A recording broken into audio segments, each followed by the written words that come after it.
and welcome to another episode of the State 48 Community Corner. I'm your host, Zachary Hall, and today we're out here in the East Valley at the Boys and Girls Clubs of the East Valley Chandler Compadre branch. And as you can see, we got a very special guest, none other than 2010 National Youth of the Year, Mona Dixon. Hey. How are you? Good, how are you? Thank you for joining us. I'm really excited to learn more about the Boys and Girls Clubs. My pleasure, my pleasure. Thanks for having me. Yeah, as you can see, we got a brand new shirt in collaboration.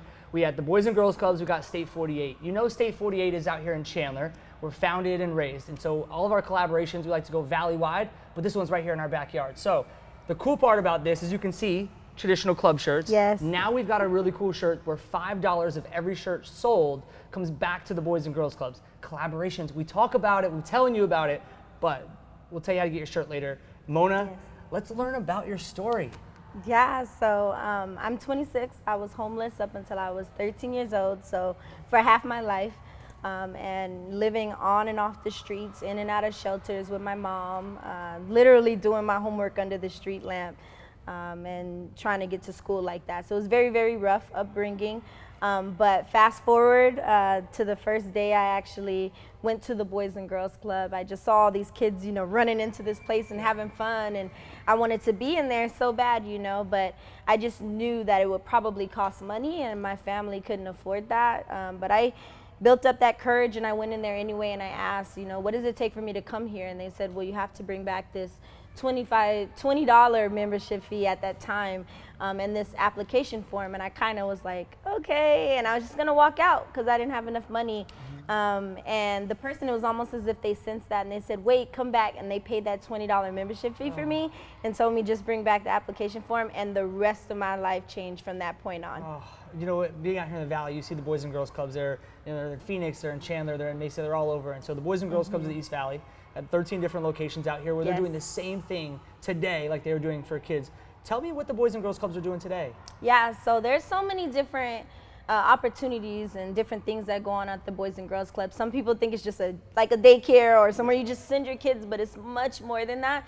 So whether they want to learn sports for the first time, they have like basketball, flag football, there's cheerleading for girls, or whoever wants to be a cheerleader. But they have all these different things you can participate in, and then they also have different clubs like Passport to Manhood for the guys, and helping them develop and learn different things that they may not, you know, be aware of so much now. And then there's Smart Girls for girls, and then they have Smart Moves, which is where all the youth come together and they just learn about different things like how to handle if someone's asking them to take drugs, or how to handle bullying, or just different things like that. Then there's Keystone, which is a teen leadership program that focuses on like academic success, career excellence, and community service. So there's just so many things that help kids be well-rounded at the Boys and Girls Club. Also Money Matters, that teaches them financial literacy. So all of this comes with just that membership fee for the entire year. So it's absolutely amazing. Well, I was going to say, a lot of what you're saying is what people assume kids are learning in school. Right. And so now you're saying, okay,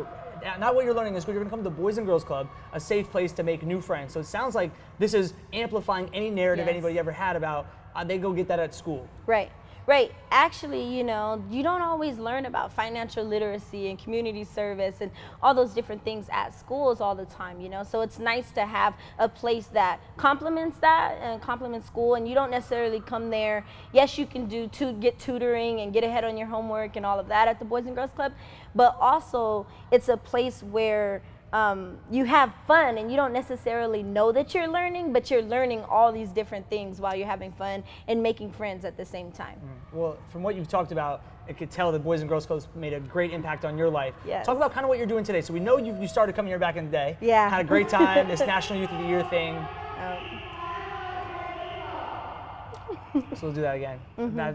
The best part about that is that's what it's like at the club. Yes. You know, hey, we're gonna need a little Johnny. Mom's here, Johnny. Yeah. We're gonna get a lot of that now. Yep. So tell me what you're doing now. Yeah. Yeah, so now I do motivational speaking. So I travel all over the world and do speaking and help fundraise money for different charities, especially obviously Boys and Girls Clubs, and then also for organizations that support homelessness, considering my background. So I do a lot of that, and then I'm also in my doctoral program right now. Yes. Okay. The best. So walk me through that then. Yeah. Where you were before you came to the Boys and Girls Clubs. Yeah. Was any of this possible? No. Okay. You know, I always knew that I was smart and things like that, and I would say because I you know, you always get enticed by something motivates you, and my mom, she could never give me like allowance, or she could never give me money for good grades or things like that. But when I did go to the school and I could get rewarded for having, you know, good grades, then I would do that. So that's what motivated me. So I always had that. But the Boys and Girls Club like escalated everything and made it go on a level that I would have never dreamed of. So after being National Youth of the Year for Boys and Girls Clubs of America, I was 17 years old at the time. I met with President Obama in the Oval Office. Okay. Yeah. So he recognized us there when I was 17, and that was like, I can't even express it how it was, you know. And then I went there with like Denzel Washington, so that was even better. And he's the national spokesperson for Boys and Girls Clubs of America. So I've done a couple of events with him.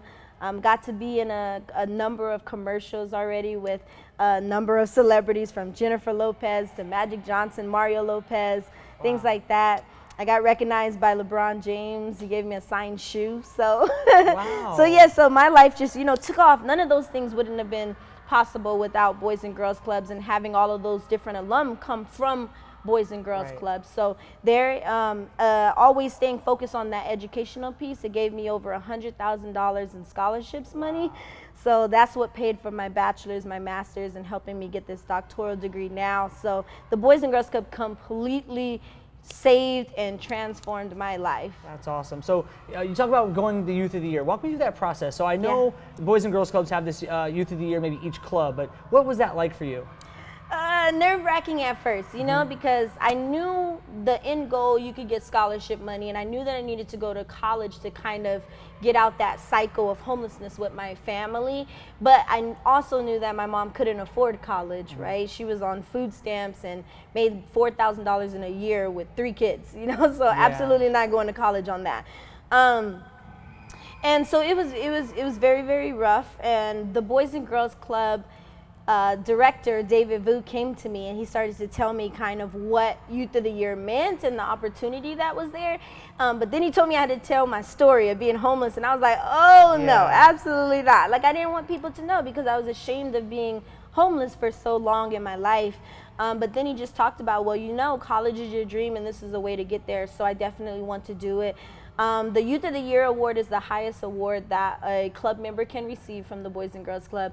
And it is so encompassing. So it has, you get like 9 letters of recommendation, you write like 3 essays, you have your grades in there, your community service hours, it's so much. But you do that, and then you have a speech on what the Boys and Girls Club means to you. You have one-on-one interviews with the judges, and then you have panel judging where all the candidates sit in front of all the judges and they just fire questions at you to see how well aware you are of things that are going around in your community, because eventually you would become a spokesperson for Boys and Girls Clubs. So it was a long process that started about in November of 2009, and in September I was named National Youth of the Year. So for me, I went through East Valley Boys and Girls Clubs, then State of Arizona, and then I went to the Pacific region in California, which it was like Hawaii, Japan, California, all of those. Because Boys and Girls Clubs also have military installations all over the world, so you compete against them as well. Then I went to nationals in Washington, D.C., where they had 4 other people who did exactly what I did, and then that's how I became National Youth of the Year. Wow. Yeah. So we kind of talked a bit about, you know, where you came from and what the Boys and Girls Clubs meant to you, but it sounds like there was some trainings, there was some mentorship, there was hanging out and collaborating with, you know, kids your age that are trying to have fun after school and get involved. Talk about the mentorship side. Like, who was teaching you how to be a public speaker? Who was teaching you to have confidence? So how does that work? Yeah, so David Vu was my person at my Boys and Girls Club, but everybody came together to help. Like, I had Tonya Smith who helped me with my essays. She was really good at that. But everyone from Anna at the front desk, she knew she's Hispanic and she knew Spanish, so she would help me as well. But anyone that I needed anything from, they would be willing to do that. So I knew that I could go to them, I could talk to them, I could ask for help, I could get tutoring from these individuals. Just the Boys and Girls Club was like a one-stop shop for me. You know, I could get everything that I wanted there. If I was hungry and I needed a healthy meal to eat, then they would provide that for me. So it was just like once I walked through those blue doors at the Boys and Girls Club, I just knew I was safe. I just knew that I had all the mentors, all the support, and then once it became a family for me eventually. Awesome. Well, you know, I was at a Boys and Girls Club event last year, and I believe you spoke. It was like a gala. Tell me about what that was like. So what goes on at the gala every year? Yeah, so every year, Boys and Girls Clubs of the East Valley puts on a gala, a fundraising gala. So it just brings together different community partners and different supporters of Boys and Girls Clubs and people who believe in the future of youth.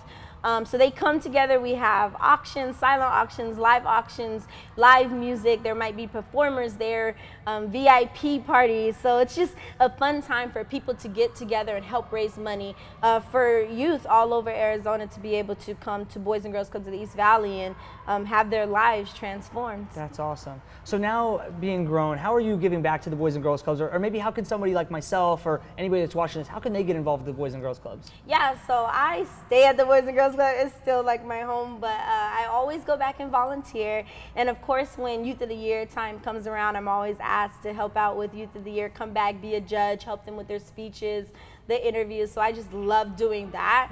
Now my mom also works at the Boys and Girls Club, so I see her there a lot as well. But different individuals, there's so many ways you can get involved. You can come there, you can volunteer, you can always donate, you know, you can be a monthly giver, you can do one-time donations, you can come to the events, support those.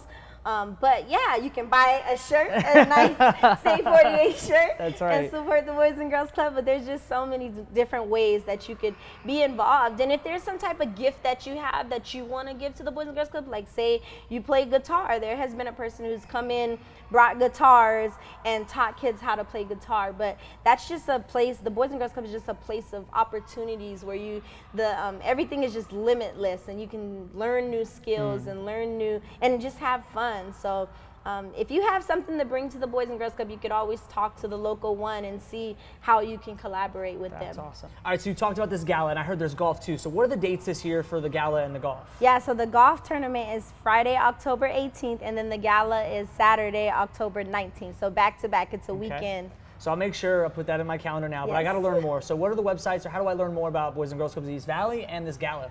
Yeah, so at clubzona.org, you can learn a lot more about Boys and Girls Clubs of the East Valley, and then you can also learn about the gala, how to be a sponsor, how to buy tickets, and be a part of that wonderful event. That's awesome. And before we go, how do we get in touch with Mona Dixon? All right, so at monadixon.com, my website, my Instagram, Mona Dixon Official, my Twitter, Mona Dixon Speaks, and Mona Dixon on Facebook. Well, I'm going to make sure I go get Dr. Mona Dixon soon on Instagram, okay? We're going to take care of that one for you. Oh, thank you so much. Well, thank you so much for joining. This has been great. Thank you for having me. All right, well, this has been another episode of the State 48 Community Corner. You got to check out the shirt, the collaboration with the Boys and Girls Clubs of the East Valley, where $5 of every shirt comes back here to clubs just like this. And if you want to do your own State 48 collaboration, go to state48.com, or you can send us an email, info@state48.com. Mona, thank you for having us. We're excited to follow your path and your speaking, and Dr. Mona Dixon. Yes. And until next time, we'll see you right here on the State 48 Community Corner.